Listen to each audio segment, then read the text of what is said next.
Тактическая кошка – незаменимое приспособление в арсенале любого бойца. К Павлу Аргунову, руководителю управления Госстройжилнадзора Республики, обратился участник спецоперации сапер Анатолий Храмов. Он озвучил Павлу Анатольевичу о необходимости в многофункциональном устройстве тактической кошки.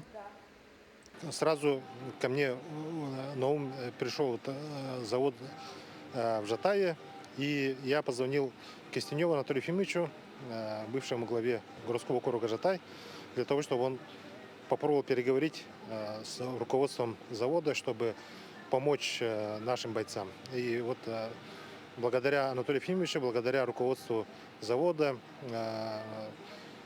сейчас вот идет изготовление партии из 200 штук на безвозмездной основе.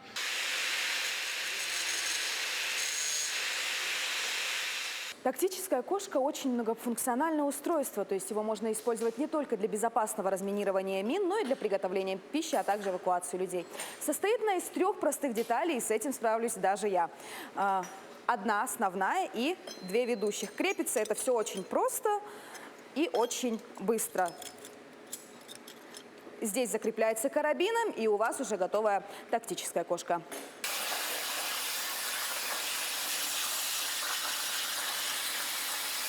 Мы посмотрели конструкцию, понимаем, что это ничего сложного для нас нет.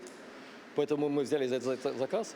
Взялись, и вот уже 2 недели примерно делаем по 20 штук в день. Сначала она проходит через конструкторское бюро.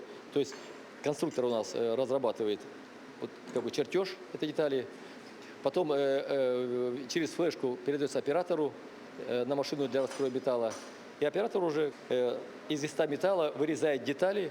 Здесь они уже подгоняются, чтобы не было нигде заусенец, чтобы она легко собиралась. Вот здесь собираем, упаковываем.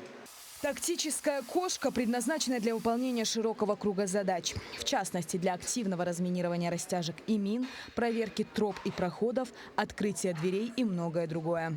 Например, просто, чтобы оттащить на безопасное место, например, раненого бойца, который находится под обстрелом, либо безопасно там проверить какие-нибудь вещи, которые, например, лежат, а под ним могут быть скрытые какие-нибудь взрывные устройства, да?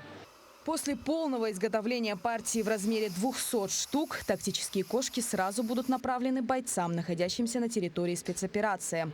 По словам Павла Аргунова, руководителя управления Госстройжилнадзора, в случае необходимости будет продолжаться работа по дальнейшему изготовлению приспособления. Галина Чекурова, Семен Семенов, Якутск.